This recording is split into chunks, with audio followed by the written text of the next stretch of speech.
Hello viewers, in today's video I'm going to discuss about flow through orifices and its time measurement. ঠিক আছে, previous লেকচারগুলোতে আমরা discharge measurement করছি, এখন আমরা time measurement করব। এটা একটা ট্যাঙ্ক, সেই ট্যাঙ্কটাতে পানি দ্বারা পূর্ণ আছে। তো এই পানি দ্বারা পূর্ণ ট্যাঙ্কটি খালি হতে অথবা একটা নির্দিষ্ট হাইটে এসে পৌঁছাতে কত সময় লাগবে একটা অরিফিস দিয়ে, ঠিক আছে, এটা আমরা মেজারমেন্ট করব। তাহলে এটা হতে পারে একটা স্কোয়ার ট্যাঙ্ক, রেক্ট্যাঙ্গুলার ট্যাঙ্ক অথবা সার্কুলার ট্যাঙ্ক। আর যে ফ্লোটা হবে সেটা হলো অরিফিস দিয়ে পানিটা কি হবে, বের হয়ে যাবে। তাহলে consider A square, rectangular or circular tank of A uniform cross sectional area containing some liquid and having an orifice at its bottom as shown in figure. এটা হলো surface area of the tank for surface area of the tank হলো এ। এটা কি আমাদের surface area of the tank, অর্থাৎ এটা যদি আমাদের রেক্ট্যাঙ্গল হয় তাহলে কি হবে, দৈর্ঘ্য ইন্টু প্রস্থ, অর্থাৎ বি ইন্টু ডি। স্কোয়ার যদি হয় তাহলে স্কোয়ার, এবং অথবা সার্কুলার হলে পাই আর স্কোয়ার, ঠিক আছে। তাহলে H1টা কি, এখানে H1 ধরে নিলাম, এখানে আমাদের যে H1 সেটা হলো initial height of the liquid. তাহলে প্রাথমিক অবস্থায় যে লিকুইড হাইট ছিল সেটা হলো আমাদের H1। এরপরে H2 হলো final height of the liquid, H2 হলো final height of the liquid, অর্থাৎ কিছুটা ডিসচার্জ হওয়ার পরে এই H2 হাইটে পৌঁছাইছে, ঠিক আছে। তাহলে এই যে হাইটে পৌঁছালো H1 থেকে H2তে গেল, কত টাইম লাগছে সেটা আমাদের মেজারমেন্ট করার ব্যাপার আজকে। আর এ হলো এরিয়া অফ দ্য অরিফিস, এখানে যে আমাদের অরিফিস সেই অরিফিসের এরিয়া, ঠিক আছে। এ হলো area of the orifice. After a small interval of time DT, let the liquid level fall down by an amount DH, ঠিক আছে। তাহলে একটা স্মল টাইম, একটা ক্ষুদ্র সময়ের জন্য ওয়াটার যে ফল, সেই ফলটা যদি আমরা ধরি ডিএইচ, ঠিক আছে, ডিএইচ আমরা এটা ধরে নিলাম। তাহলে for the small change DH, তাহলে কি হবে, ডিসচার্জটা কত হবে, ডিসচার্জ হবে actual discharge CD into D QTH, ঠিক আছে।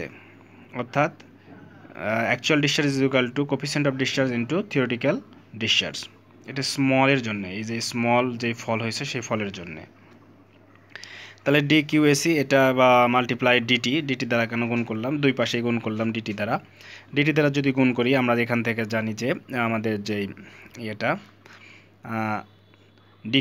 ডিকিউ সমান আমরা জানি ভলিউম ডিভাইডেড বাই টাইম, ঠিক আছে, ভলিউম ডিভাইডেড বাই টাইম, ঠিক আছে, মিটার কিউ পার সেকেন্ড, ঠিক আছে। কি পরিমাণ ভলিউম ওয়াটার কি হয়, আমাদের ডিসচার্জ হয় পার সেকেন্ডে, প্রতি সেকেন্ডে কী পরিমাণ ভলিউম ওয়াটার বের হয়ে যায়, সেটাই হলো আমাদের কি ডিসচার্জ। তাহলে এখানে আমরা ভলিউম ডিভাইডেড বাই টাইম, তাহলে ডিটি আর ডিটি কী হয়ে গেছে, বাদ হয়ে গেছে, কেটে গেছে। আর এখানে আমাদের যে ভলিউম সমান আমরা লিখতে পারি এরিয়া ইন্টু ডেপথ।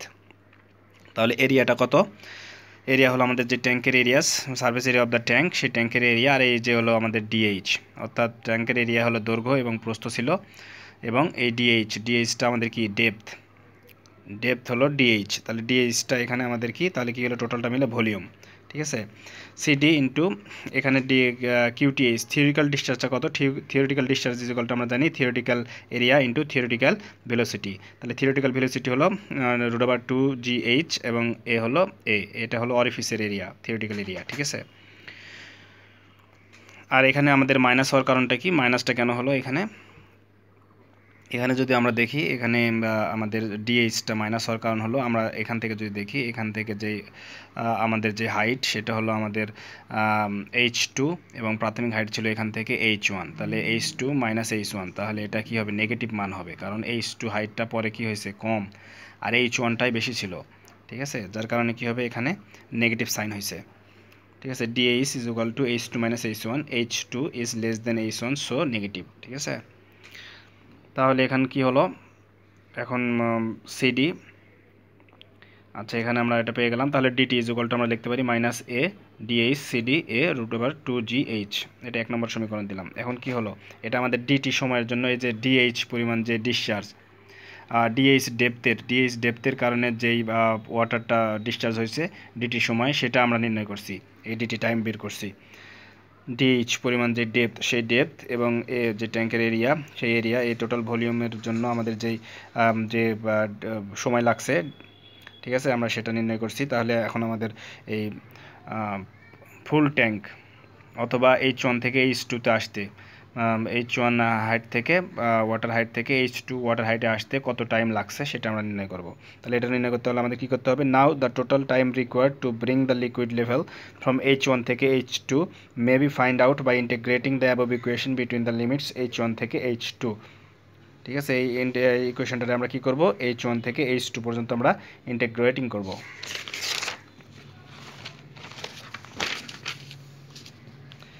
তাহলে ইন্টিগ্রেট করলে আমরা কী পাই এখানে, ঠিক আছে, ডিটিতে আমরা কত থেকে 0 থেকে টি পর্যন্ত, 0 থেকে টি পর্যন্ত ডিটি, অর্থাৎ টাইম যখন 0 অথবা টাইম যখন টি। তা টাইম যখন 0 তখন আমাদের হাইট ছিল ওয়াটার হাইট H1, টাইম যখন টি তখন ওয়াটার হাইট H2। ঠিক আছে, আর এটা আমাদের যে বের করলাম স্মল ডিএইচ এর জন্য যে টাইম সেটা এটা। তাহলে এখন আমাদের এখান থেকে যেগুলো কনস্ট্যান্ট মান সেগুলো আমরা ইন্টিগ্রেশনের বাইরে নিয়ে আসলাম। এখানে শুধুমাত্র রুট ওভার এইচ, অর্থাৎ উপরে গেলে হয়ে যাবে root over minus half, sorry শুধুমাত্র H to the power minus half, অথবা ঠিক আছে, অথবা root over H to the power -1।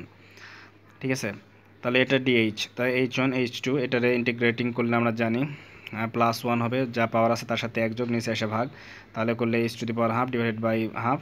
তাহলে এরপরে আমরা যেটা করব, ইন্টিগ্রেটিংয়ের যে মানটা সেই মানটা আমরা এখানে বসায় দেবো, আর ডিটি ইন্টিগ্রেটিং করলে আমরা জানি টি হয় 0 টু টি।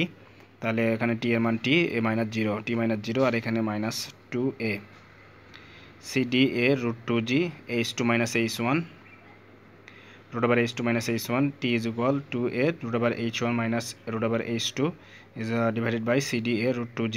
তাহলে এটা হলো আমাদের টাইম রিকোয়ার্ড H1 থেকে হাইট থেকে H2 হাইটে যখন ওয়াটারটা কী হবে, ফল ডাউন হবে। ঠিক আছে, কিন্তু যখন আমাদের কী হবে, আফটার কমপ্লিটলি এমটি দ্য ট্যাঙ্কটা যখন পুরোটাই ফাঁকা হয়ে যাবে, খালি হয়ে যাবে, তখন H2 এর মান আমাদের কত হয়ে যাবে, 0 হয়ে যাবে। তখন আমাদের ইকুয়েশনটা হয়ে যাবে t is equal to a √h1 divided by cd a √2g। ঠিক আছে, I hope you understand. So next ক্লাসে আমরা এই রিলেটেড কিছু ম্যাথমেটিক্যাল প্রবলেমগুলো করব। এইগুলা করলে আশা করি আমাদের যে সমস্যা, থিওরিতে যদি কিছু সমস্যা থেকে থাকে সেগুলা কেটে যাবে। ধন্যবাদ।